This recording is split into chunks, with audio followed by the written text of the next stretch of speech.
Okay, we're going to talk a little bit about what a specification tree is made up of. So here's your part, and on the left we have the specification tree. Hitting F3 can turn it on and off. And you have the plus buttons that can expand them. Or I can right click contextual menu and go to display and hit tree overview. Notice it says Shift F2. If you use that as a hotkey, you can get this to come up and it displays the tree here. So I'm going to close this off and right click display, and we're going to expand all so you can see every I'm going to expand all so you can see everything this tree is made up of. And another thing you can do is go back to the display and hit the Shift F2 or just click on this. And it shows it's kind of a mess here, so I'm going to close that off.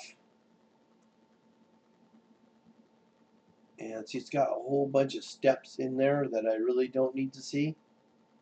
So it's trying to show all of that. I don't really need to see that. So right click, let's right click, display, show the first level. Okay, maybe I want to go one more level. Let's try display and show the second level. Now you get a kind of an idea how this thing was put together. On the bottom we have what's called the part body. It shows all features used in the part workbench down here in the bottom to make this particular part, and this is just a bunch of paths.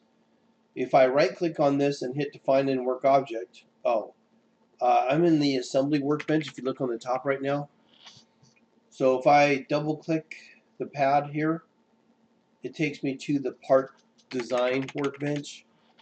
And when I expand this again, if I right click on this and do a define in work object, it shows me, okay, this is what they started with. They built this pad, and then right click, define in work object. So you can kind of methodically go through and see how something was put together. So if you want to duplicate what they're doing, or just see what process they use to make something, you can do a define in work object on each step of the way to see how this got built.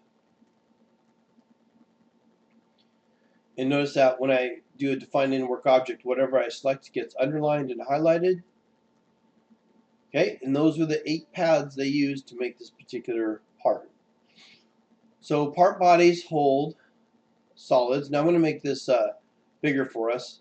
So I'm going to right click on this and hit display tree overview. So these 8 paths are what we started with, and what I just demonstrated. These 8 paths were used to create the solid. The geometrical set is currently empty. It is used to hold construction geometry. Construction geometry would consist of points, lines, and curves, surfaces, splines, faces, volumes. Anything that's a solid would go into a part body. So if you wanted to make points, lines, or curves, you'd be in the geometrical set as the defined in work object, and you would be in a workbench called wireframe and surface. In there we have an absolute axis.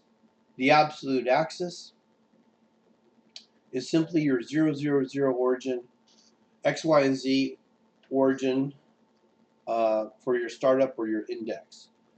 If you're familiar with axis coordinates x, y, and z, 0, 0, 0 would be the startup point for the absolute axis. If you're familiar with shipbuilding coordinates or aircraft coordinates, they use station line, buttock line, and water line, where station equals x, buttock line equals the y, and z is the water line. And then you have these planes here. Now the reason why this has a gray box around the axis and these have gray boxes around the planes is because they're in the hide mode. These do not have gray boxes here. That means they're in the show mode. I'm going to go ahead and close this off. Again, this is my absolute axis. If I right click and hit hide, and do a view and hit fit all in, I see my axis absolute is right here, and this is built in some kind of true coordinate system. Okay, so they didn't work on the axis. This part was built in some other location, so that when they merged the other parts that would go together in the assembly, it will land exactly where it's supposed to land. A geometrical set, again, is known as construction geometry. So from here on out, you should get in the habit of renaming your geometrical set in capital letters to construction geometry.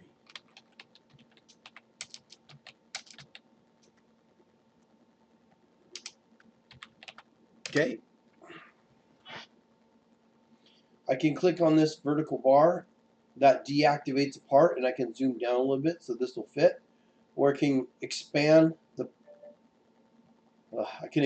tree by grabbing this bar up on the top and sliding it over a little bit. Okay, so there's my absolute axis, my construction geometry, my part body has all the solids, and they've got planes here that are in hide.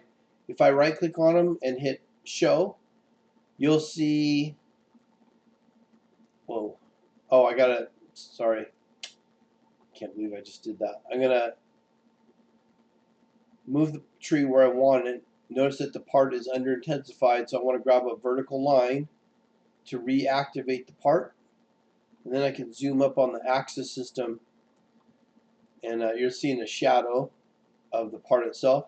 This is the XY plane. It's now in the show environment. This is the YZ plane. You can see it right here. This one here is your YZ plane, and that's what we've been doing a lot of sketching on, and we're going to do a lot of sketches on. And then right here is the ZX plane, more commonly known as XZ. Your absolute axis has the three axes X, Y, and Z.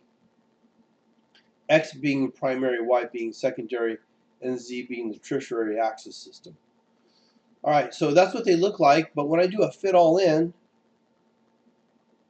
it's going to try and show that. So it's customary to hide all the axes and the planes. So I'm going to use my shift button to grab the top and bottom so I can do a hide show on all the planes at once. I will hide my absolute axis, and I will do a fit all in. And now you can see I'm able to zoom right up on that part. Okay, so that's basically your specification tree, what's all in it at the basic level, and what you're going to need to be familiar with. That's what we'll be doing throughout this class, is building stuff in the specification tree.